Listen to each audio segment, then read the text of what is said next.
बिस्मिल्लाहिर्रहमानिर्रहीम, अस्सलाम वालेकुम, बखैर रागले। इट्स मी आतिफ वक्कास और ये वेक्टर्स एंड इक्विलिब्रियम का थर्ड लेक्चर है, जिसमें आज हम बात करेंगे multiplication of a vector by a scalar and the product of two vectors.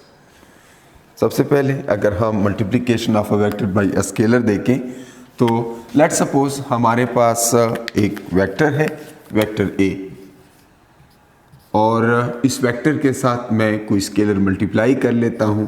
For instance वो स्केलर जो है के है, के एक स्केलर है, मैंने ए से मल्टीप्लाई किया तो हमारे पास रिजल्ट आ जाता है लेट्स सपोज बी। बी एक वेक्टर होगा। जब भी कोई स्केलर किसी वेक्टर के साथ मल्टीप्लाई होता है रिजल्ट एक वेक्टर क्वांटिटी होगी and let's suppose that vector is B. Now अगर के पॉजिटिव है, अगर के पॉजिटिव है तो ए और बी आपस में पैरेलल होंगे, यानी theta between A and B is 0 degree. ये याद रखना है। मिसाल क्या देंगे, इसकी एग्जांपल है मोमेंटम। मोमेंटम एक वेक्टर है जो कि प्रोडक्ट है जिसमें एक स्केलर यानी मास मल्टीप्लाई हो जाता है वेलोसिटी के साथ। तो ये बात याद रखनी है, चूंकि मास पॉजिटिव है तो P और V हमेशा आपस में पैरेलल होंगे। V is parallel to P। Similarly force F equals ma Newton second law. तो यहाँ से आप देख सकते हैं मास स्केलर है, एक्सेलरेशन ऑब्वियसली वेक्टर है, तो ये पॉजिटिव स्केलर इस वेक्टर के साथ मल्टीप्लाई होता है। यहाँ से आप देख सकते हैं acceleration is parallel to force, और ये आप जानते हैं कि जिस डायरेक्शन में एक्सेलरेशन होती है उसी डायरेक्शन में फोर्स होती है। इसके बाद अगर हम हमारे पास सिचुएशन ऐसी हो, फॉर एग्जांपल एक और मैं एग्जांपल ले लेता हूँ फोर्स की। कोई चार्ज पार्टिकल है, उसको हमने इलेक्ट्रिक फील्ड के अंदर रखा है, तो उसके ऊपर जो फोर्स लगेगी that would B Q times E। Q उस पार्टिकल के ऊपर एक्सेस चार्ज है, E जो है उस इलेक्ट्रिक फील्ड की स्ट्रेंथ है वहाँ पर जहाँ पर हमने ये चार्ज रखा हुआ है। तो उस ऑब्जेक्ट के ऊपर जो उस चार्ज पार्टिकल के ऊपर जो फोर्स लगेगी वो इलेक्ट्रिक फील्ड के पैरेलल होगी। कब? अगर Q पॉजिटिव है। तो अगर Q पॉजिटिव है तो क्या होगा, फोर्स और इलेक्ट्रिक फील्ड आपस में पैरेलल होंगे। और ये एग्जांपल मैं यहाँ पर दिखा सकता हूँ। अगर दो चार्ज प्लेट्स हैं, एक पॉजिटिवली चार्ज है, एक नेगेटिवली चार्ज है, और इनके दरमियान यहाँ पर मैं पॉजिटिव चार्ज रखता हूँ, तो चूंकि इलेक्ट्रिक फील्ड की डायरेक्शन लेफ्ट से राइट की तरफ है, इस पॉजिटिव चार्ज के ऊपर जो फोर्स लगेगी वो इसी डायरेक्शन में लगेगी, राइट साइड पे, क्योंकि यहाँ पे हमने बात की है कि Q अगर पॉजिटिव होगा तो ये दोनों वेक्टर्स आपस में पैरेलल होंगे। तो ये फोर्स वेक्टर है, ये फील्ड वेक्टर है, ये दोनों आपस में पैरेलल होंगे।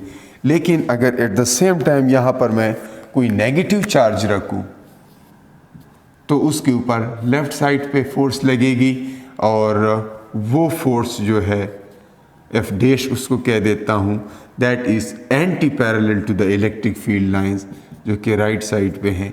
इसलिए ये बात आप इस तरह लिख सकते हैं कि इफ़ K इज़ नेगेटिव, अगर ये K नेगेटिव होगा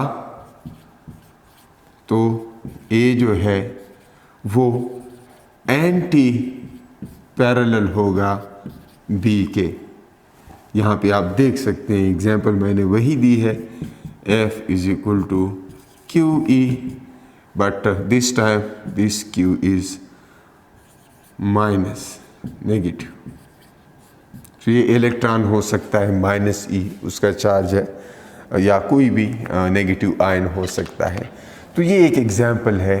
बाकी आप और भी बहुत सारी एग्जांपल्स जिसकी फिज़िक्स में आपको मिल सकती है, लेकिन मेरा ख्याल है इस वक्त ये काफ़ी है। अब हम बात करेंगे प्रोडक्ट ऑफ वेक्टर्स की। प्रोडक्ट ऑफ वेक्टर्स में अगर दोनों वेक्टर्स हों और वो आपस में मल्टीप्लाई हों तो रिज़ल्ट क्या होता है। तो ऐसे में दो सूरतें हो सकती हैं। एक केस वो है कि जब रिज़ल्ट स्केलर आए, यानी प्रोडक्ट ऑफ वेक्टर्स की दो टाइप्स है, स्केलर प्रोडक्ट या जिसको हम डॉट प्रोडक्ट भी कहते हैं, और दूसरा जो है दैट इज वेक्टर प्रोडक्ट, और ये क्रॉस प्रोडक्ट भी कहलाता है। तो अगर हम बात करें स्केलर प्रोडक्ट की, तो स्केलर प्रोडक्ट में दो वेक्टर्स ऐसे मल्टीप्लाई होते हैं कि रिज़ल्ट एक स्केलर आता है। ये वेक्टर है, इसके दरमियान डॉट लिखते हैं, बी डॉट प्रोडक्ट। इसको इसलिए कहा जाता है कि इसको हम डॉट से रिप्रेजेंट करते हैं, और स्केलर प्रोडक्ट इसलिए कहा जाता है कि इसका रिज़ल्ट जो है एक स्केलर क्वांटिटी होती है, A B cos theta. For example ये एक वेक्टर है ए और ये कोई दूसरा वेक्टर है बी,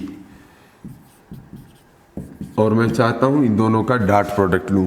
तो इसमें स्केलर प्रोडक्ट का मतलब ये होगा कि ए डॉट बी, इसका मतलब होगा कि magnitude of one of the two vectors, इनमें से कोई एक वेक्टर आप लें, उसका मैग्नीट्यूड लिखें।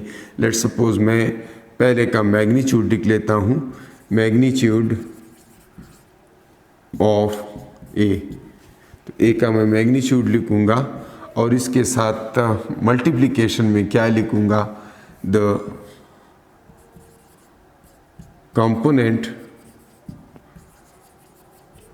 ऑफ बी, दूसरे वेक्टर का वो कंपोनेंट जो कि पैरेलल टू ए हो, यानी बी का वो कंपोनेंट जो ए के पैरेलल हो। अब ए का मैग्नीट्यूड तो ये सारा यहाँ से यहाँ तक पूरा वेक्टर हो गया, इसको मैं यहाँ पर ए लिखूँगा, लेकिन बी के दो कंपोनेंट्स बनाऊँगा। अब स्केलर प्रोडक्ट जो है इसकी प्रॉपर्टी पैरेललिज्म की प्रॉपर्टी है। क्या? पैरेललिज्म,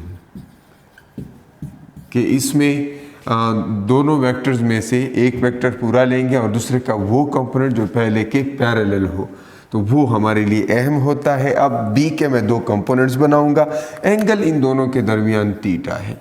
अब मैं इस बी के दो कंपोनेंट बनाऊंगा, एक वो कंपोनेंट जो ए के पैरेलल होगा, तो इसका वो कंपोनेंट जो ए के पैरेलल है इधर होगा, और दूसरा वो कंपोनेंट है जो ए के परपेंडिकुलर होगा।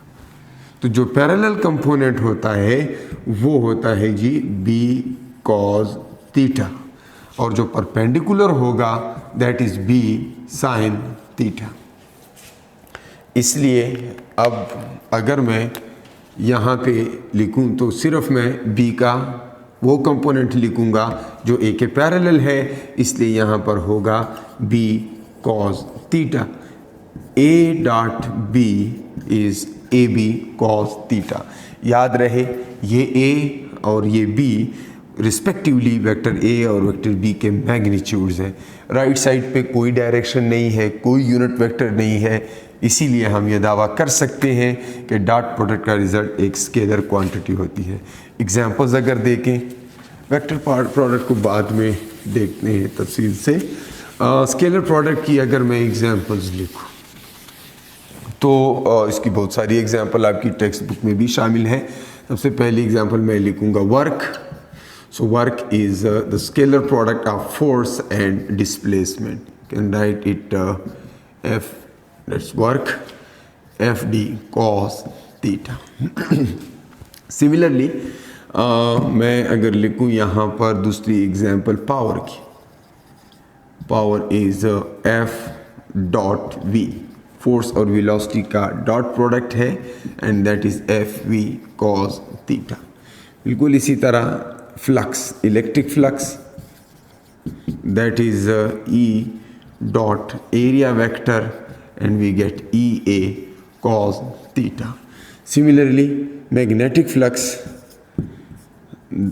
B for magnetic flux density. So magnetic induction के लिए B हम यूज़ करते हैं. So B dot A, that gives BA cos theta. Similarly, kinetic energy is 1 by 2 m velocity dot velocity, and that gives half m v square.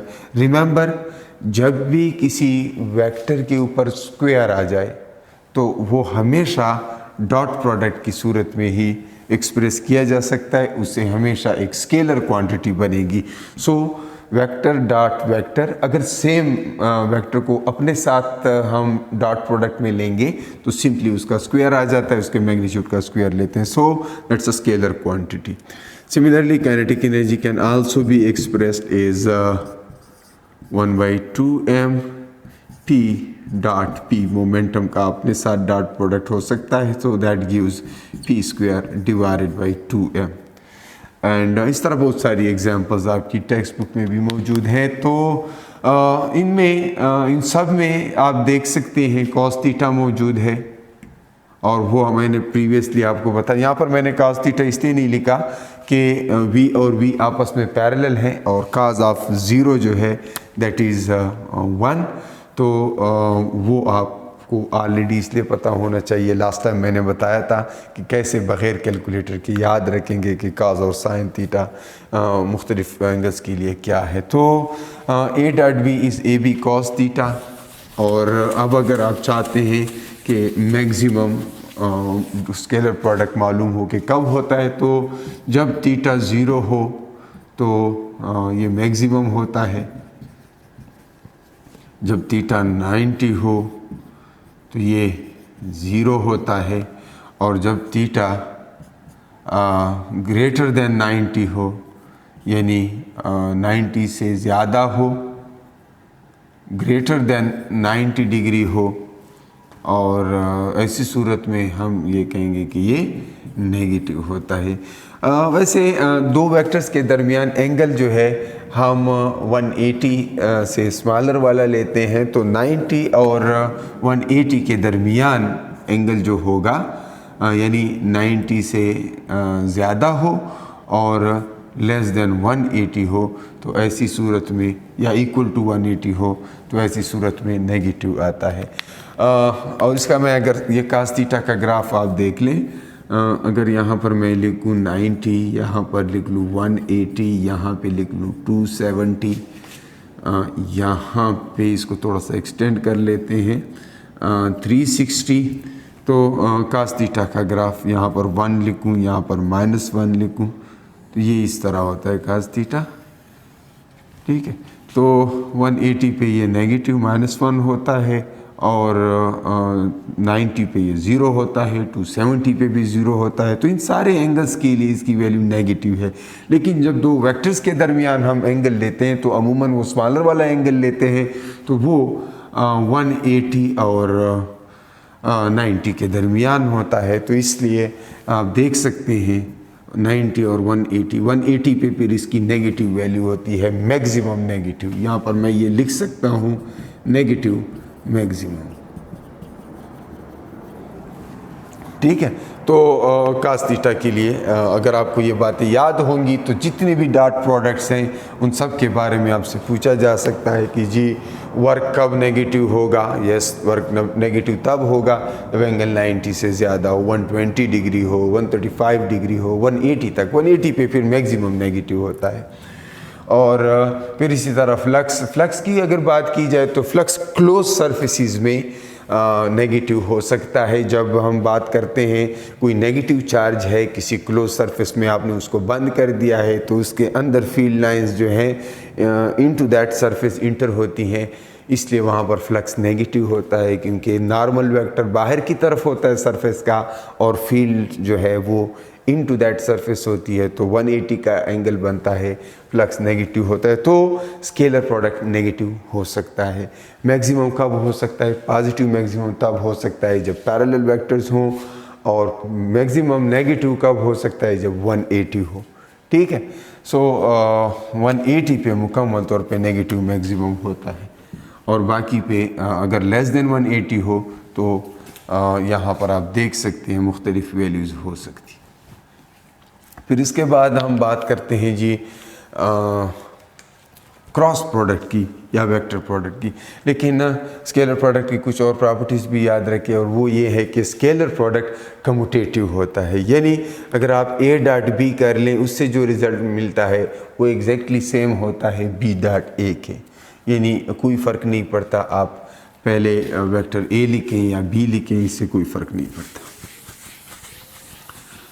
और अक्सर इस तरह के क्वेश्चंस भी आए होते हैं। फॉर एग्ज़ाम्पल फ्लक्स का एक क्वेश्चन है। फ्लक्स जनरली अभी मैंने लिखा मैग्नेटिक फ्लक्स है बी ए कॉस थीटा, और वो कहते हैं कि जी for what angle flux is equal to half of flux maximum. तो फ्लक्स मैक्सिमम क्या है, एंगल पूछा जाता है और कहा ये गया होता है कि जी एंगल क्या है जिसके लिए फ्लक्स मैक्सिमम फ्लक्स का हाफ हो। अब मैक्सिमम फ्लक्स क्या होता है, मैक्सिमम फ्लक्स तब होगा जब एंगल ज़ीरो होगा। तो मैं फ्लक्स मैक्सिमम पहले लिख लूँ, that is B A cos of 0 and that gives us BA because cos of 0 is 1, लिखने की कोई ज़रूरत नहीं है, ये मैक्सिमम फ्लक्स हो गया। अब यहाँ पे क्या कहा गया है, जो फ्लक्स है वो मैक्सिमम का हाफ है, तो मैक्सिमम फ्लक्स की जगह मैं क्या लिख लेता हूँ, BA लिख लेता हूँ, लिख लिया। अब वो कौन सा एंगल है कि जिसके लिए cos थीटा जो है वो 1/2 हो, तो यह बड़ा आसान हो गया है। क्यों, क्योंकि फ्लक्स इज़ हाफ बी ए, और हम जानते हैं फ्लक्स तो बी ए कॉस थीटा है। इन दोनों को कंपेयर करते हैं तो हमें पता चलता है कि कॉस थीटा 1/2 है। तो कॉस थीटा कब 1/2 होगा, कॉस थीटा तब 1/2 होगा जब थीटा क्या होगा, थीटा हमारे पास 60 डिग्री होगा। और ये मैंने बताया था कि कैसे मालूम करते हैं कि cos 60 के लिए क्या है, 30 के लिए क्या है, 90 के लिए क्या है, वो टेबल मैंने बताया था। बहरहाल इस तरह के क्वेश्चन आपके सामने आ सकते हैं कि for what angle the flux is half of maximum, या for what angle work is 2 divided by √3 of maximum. इस तरह के क्वेश्चंस आपके सामने आ सकते हैं। अब हम बात करेंगे वेक्टर प्रोडक्ट की, जिसे क्रॉस प्रोडक्ट भी कहा जाता है। या उससे पहले मैं चाहता हूं कि हम कुछ क्वेश्चंस डिस्कस कर लें जो स्केलर प्रोडक्ट से मुतालिक हैं। अक्सर आ जाते हैं, इसलिए वो डिस्कस करना ज़रूरी है। एक तो है projection of A on B, किसी एक वेक्टर ए का वेक्टर बी के ऊपर साया, प्रोजेक्शन। तो ये वो या इसी चीज़ को कहते हैं component of A parallel to B. So ये हमेशा क्या होगा, ये होगा ए कॉस थीटा। और projection of B on A, projection of B on A, ये होगा जी बी कॉस थीटा। और ये आप कह सकते हैं component of B parallel to A, B का वो कंपोनेंट जो ए के पैरेलल है। ये तो ये बी कॉस थीटा है। तो अक्सर क्वेश्चंस में कहा होता है कि find the, if vector A बताया गया होता है, वेक्टर बी बताया गया होता है, उनमें एंगल भी बताया गया होता है, और कहा जाता है कि जी बताएं ए का बी के ऊपर प्रोजेक्शन क्या है। तो उसके लिए हमें ये मालूम होना चाहिए कि dot product of 2 vectors components form में क्या होता है। फिर हम इसके ऊपर आएंगे, प्रोजेक्शन फाइंड करने के 2 क्वेश्चंस हम डिस्कस कर लेंगे, ठीक है। तो आपको पता होना चाहिए कि प्रोजेक्शन क्या होता है mathematically. Projection of A on B is A cos theta, projection of B on A is B cos theta. Now 2 vectors हैं, ए कंपोनेंट्स फॉर्म में दिए गए हैं। लेट सपोज ए है A X I, A Y J plus A Z के, and then b is bx I j k। so इन दोनों का अगर मैं डॉट प्रोडक्ट लिखूँ तो a dot b is very simple. हमने x कंपोनेंट को x कंपोनेंट के साथ मल्टीप्लाई करना है, y कंपोनेंट को y कंपोनेंट के साथ, और z कंपोनेंट को z कंपोनेंट के साथ मल्टीप्लाई करना है। यहाँ पर हमें कोई यूनिट वेक्टर नहीं मिलेगा राइट साइड पे, it's a scalar. It's very simple, very straight forward. अगर कंपोनेंट्स फॉर्म में देखा जाए तो यूनिट वेक्टर्स, तो i डॉट i, इसका मतलब है i magnitudes cause of 0 degree, क्योंकि i और i के दरमियान एंगल 0 है, इसलिए हम लिख सकते हैं i का स्क्वायर। वैसे i is the magnitude of unit vector, अगर उसके ऊपर कैप न लिखे तो ये 1 है, मैग्नीट्यूड ऑफ यूनिट वेक्टर 1, दूसरे का कॉज ऑफ 0 भी 1 है, तो रिजल्ट 1 आता है। इसलिए अगर 2 सिमिलर यूनिट वेक्टर्स का डॉट प्रोडक्ट लेंगे हमेशा 1 आएगा, j डॉट j से भी 1 आएगा, k डॉट k से भी 1 आएगा, सेम प्रिंसिपल। लेकिन अगर 2 परपेंडिकुलर यूनिट वेक्टर आपस में मल्टीप्लाई होंगे, लाइक एक जो है वो i है और एक j है, तो इनका डॉट प्रोडक्ट क्या होगा, i j cause of 90 degree, और आप जानते हैं कॉज ऑफ 90 चूँकि 0 होता है, इसलिए 1 1 0 मल्टीप्लाई होकर 0 दे देंगे। तो अगर 2 परपेंडिकुलर यूनिट वेक्टर आपस में मल्टीप्लाई होंगे तो वो हमेशा जो है 0 देंगे। इसी तरह j डॉट k भी वो 0 देंगे। और चूंकि ये कम्यूटेटिव है, scalar product a dot b और b डॉट a सेम होता है, तो आप दोनों को इस तरह से लिख सकते हैं, i डॉट k हो या k डॉट i हो, j डॉट k हो या k डॉट j हो, i डॉट j हो या j डॉट i हो, सब आपको 0 देंगे। तो डॉट प्रोडक्ट में इस तरह होगा। अब मैंने कहा कि प्रोजेक्शन के क्वेश्चंस आते हैं, तो वो इस तरह होते हैं कि इस तरह 2 वेक्टर्स दिए गए होंगे, वेक्टर a और वेक्टर b, और कहा जाएगा कि a का b के ऊपर प्रोजेक्शन फाइंड करें। तो आपने सबसे पहले इन दोनों के मैग्नीट्यूड फाइंड करने। प्रोजेक्शन का फार्मूला ये होगा, इधर आप फार्मूला नोट कर लें ज़रा। फार्मूला ये होगा कि चूँकि आप जानते हैं from the definition of scalar product that a dot b is A B cos theta, तो a कॉस थीटा क्या होगा, a कॉस थीटा b इस तरफ आ जाएगा, a dot b divided by b, ये projection of a on b है, a cos theta. तो इसका ये फार्मूला होगा। और अगर आपको projection of b on a find करना है तो b कॉस थीटा होगा, और that would B a dot b divided by a।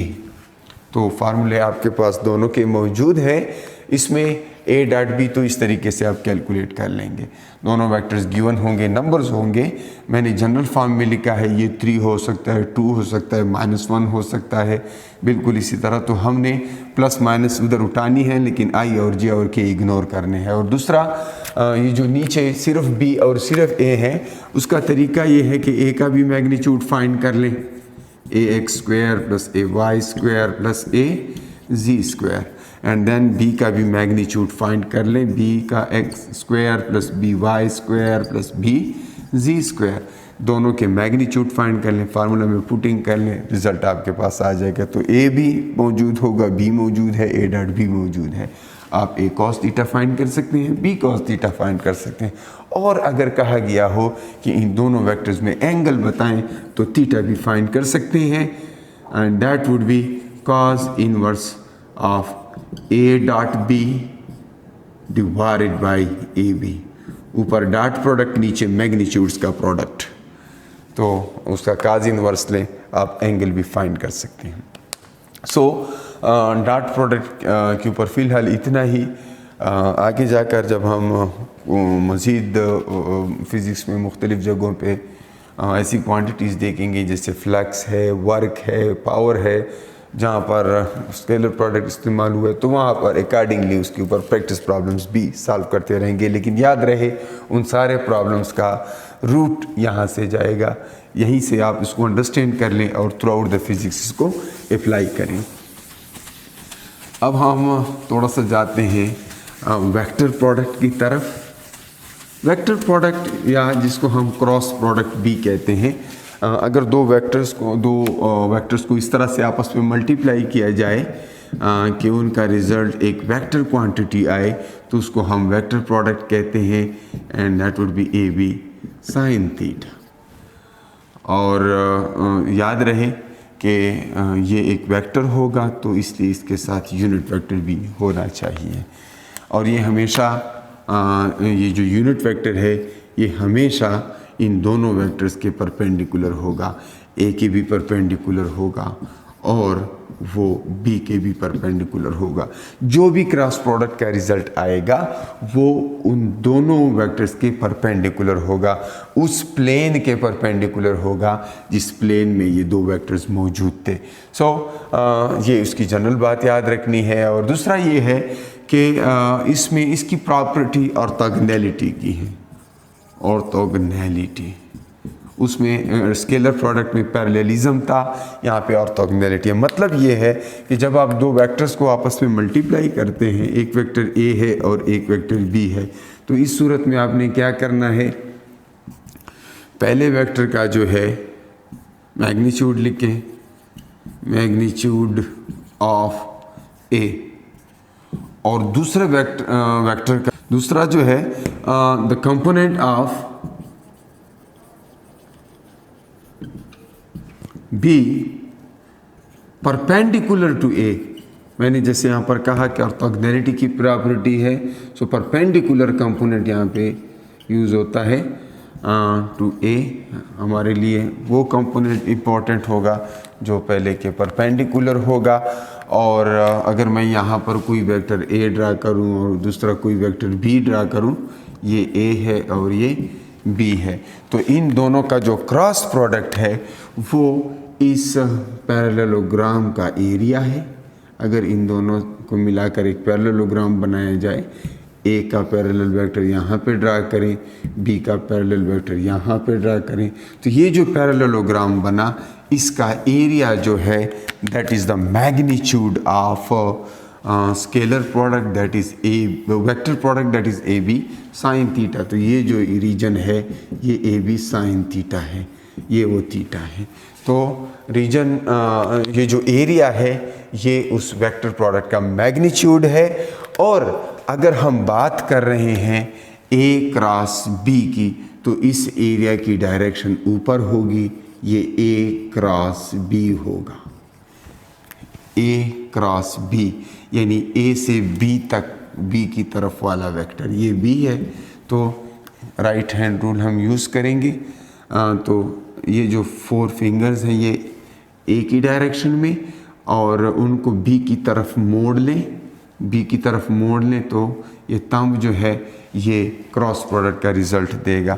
और अगर मैं इसी प्रोडक्ट को रिवर्स में लिखूँ, यानी मैं बी क्रॉस ए लिखूँ, बी क्रॉस ए लिखूँ, तो ये इस तरह होगा, उस पार्टिकुलर वेक्टर के अपोजिट में होगा। इस दफ़ा फिंगर्स जो हैं बी की डायरेक्शन में होंगी, ए की तरफ मैं उनको बेंड करूँगा तो जो है बी क्रॉस ए नीचे होगा। तो यहाँ से हमें ये पता चल जाता है कि ए क्रॉस बी और बी क्रॉस ए आपस में सेम नहीं होते, एंटी कम्यूटेटिव है। A cross B is minus B cross A. तो ये बात आपने याद रखनी है।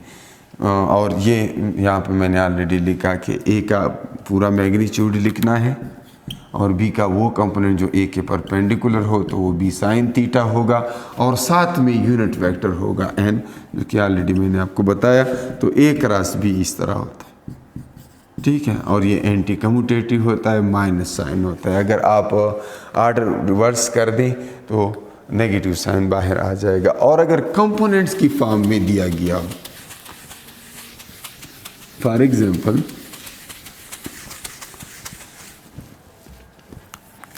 ए जो है A X I plus A Y J plus A Z K, and then B equals B X I plus B Y J B Z K. और अगर मैं इनका क्रॉस प्रोडक्ट लूँ तो ए क्रॉस बी, ये आप मैट्रिक्स तरीके से करेंगे, I unit vector, J unit vector और फिर K unit vector, and then A X A Y A Z, B X B Y B Z. इसको आपने एक्सपेंड करना है। अब जो स्टूडेंट्स मैट्रिक्स मेथड नहीं जानते, जिन लोगों ने मैट्रिसेस नहीं पढ़ी, प्री इंजीनियरिंग वालों ने पढ़ी हैं ऑब्वियसली, या जो फिज़िक्स के स्टूडेंट्स हैं वो जानते हैं कि इसको कैसे ओपन करते हैं। मैं एक स्टेप कर लेता हूँ, बाकी आप इसको फर्दर ओपन कर सकते हैं। आई को बाहर रखेंगे और ये चीज़ें छोड़ेंगे तो हमारे पास आ जाएगा ए Y A Z B Y B जी।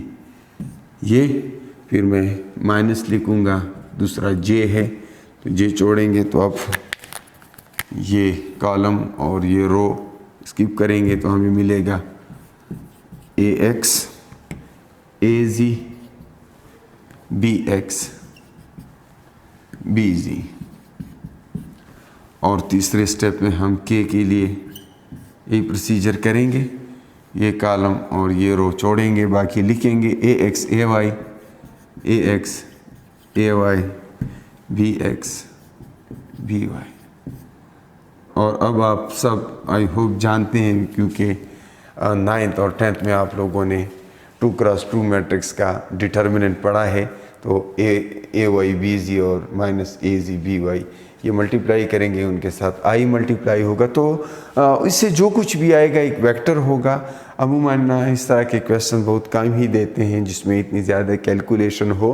ये कम्प्रिहेंसिव एग्ज़ाम्स जो होते हैं उसमें आते हैं, लेकिन बहरहाल आपको मालूम होना चाहिए कि ये मैट्रिक्स मेथड के ज़रिए से सॉल्व किया जा सकता है। आमतौर पे अगर 2x2 मैट्रिक्स दिया गया हो तो उसके लिए ये ज़्यादा आसान है कि आप ए X I plus A Y जे, ये अगर इस तरह का कोई 2x2 मैट्रिक्स हो, यानी 2 डायमेंशनल वेक्टर्स हों, B X I plus B Y जे, तो इस सूरत में आप ये इस तरह से करें तो ज़्यादा मुनासिब रहेगा। ए एक्स जोड़ें, इसको क्रॉस प्रोडक्ट में लें, B X I plus B Y जे के साथ, और प्लस ए वाई लिख लें, और क्रॉस प्रोडक्ट लें किस चीज़ के साथ, B X I plus B Y जे के साथ। और अगर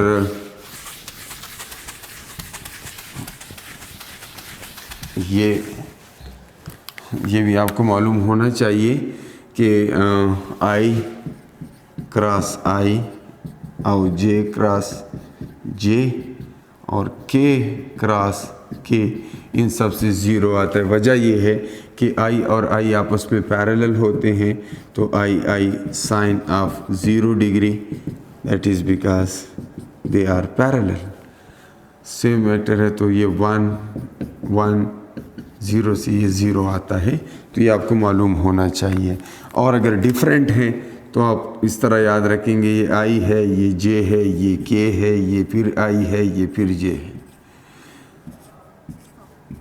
तो अगर राइट की तरफ जाऊंगा तो पॉजिटिव होगा, और अगर मैं लेफ़्ट की तरफ जाऊंगा तो ये नेगेटिव होगा। मतलब क्या है? मतलब ये है कि अगर मैं आई क्रॉस जे करूँगा, ये राइट पे जा रहा हूँ तो इससे के आएगा, अगर मैं जे क्रॉस के करूँगा तो इससे आई आएगा, और अगर के क्रॉस आई करूँगा तो इससे जे आएगा। सिमिलरली अगर मैं रिवर्स में जाऊँगा, यानी उन सबको उल्टा करूँगा, जे क्रॉस आई करूँगा, ये माइनस के होगा। चूँकि एंटी कम्यूटेटिव है, पहले भी आपको बताया है, के क्रॉस जे से, के क्रॉस जे से माइनस आई आएगा, ठीक है। और इसी तरह आई क्रॉस के से क्या आएगा, माइनस जे आएगा। तो ये आपने याद रखना है। तो इस तरह के बहरहाल ये बेसिक चीज़ें हैं, ये आपको मालूम होने चाहिए। उसमें आप अगर अब मल्टीप्लाई करेंगे तो आई क्रॉस आई वाले ज़ीरो हो जाएंगे, आई क्रॉस जे वाले से के बन जाएगा, और सिमिलरली यहाँ पर जे क्रॉस आई से माइनस के बनेगा, जबकि जे क्रॉस जे वाला वो कैंसिल आउट हो जाएगा। तो इस तरह से आप ये रूल्स यूज़ करके उसे भी सिंप्लीफाई कर सकते हैं। मैं कुछ एग्जांपल्स लिख लूँ कि कहाँ कहाँ पर आप क्रॉस प्रोडक्ट आगे जाकर यूज़ कर सकते हैं। तो इसमें टार्क है,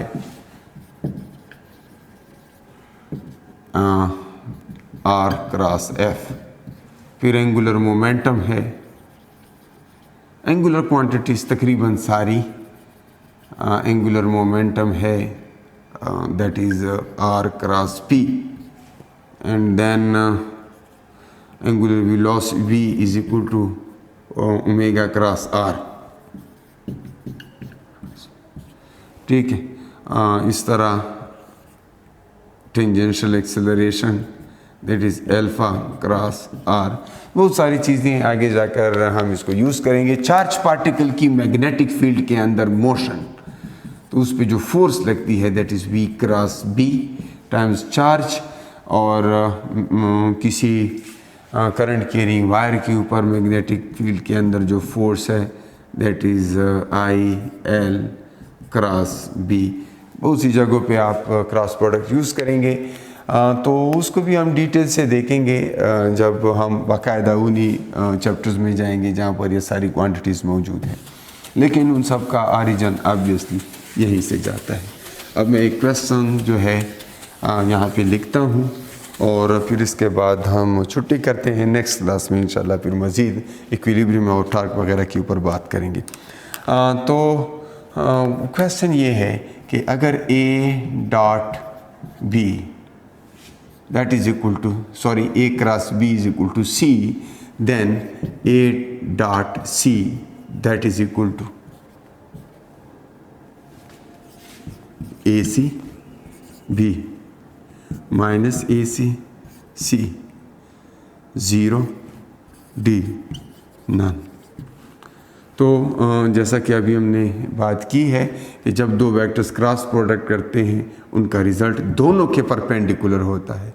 तो आप जानते हैं कि जब परपेंडिकुलर वेक्टर्स आपस में डॉट प्रोडक्ट करते हैं तो वो ए सी कॉज ऑफ 90 होने की वजह से कैंसिल आउट ज़ीरो हो जाती है, क्योंकि काज ऑफ 90 ज़ीरो है, इसलिए डॉट प्रोडक्ट ज़ीरो होगा। ज़ीरो इसलिए होगा कि क्रॉस प्रोडक्ट का रिज़ल्ट दोनों वेक्टर्स के परपेंडिकुलर होता है। और इसके साथ ही मैं आपसे इजाज़त चाहूँगा। इसमें और भी बातें हो सकती हैं लेकिन वो नेक्स्ट लेक्चर में करेंगे। तब तक के लिए दलो अल्लाह पामान।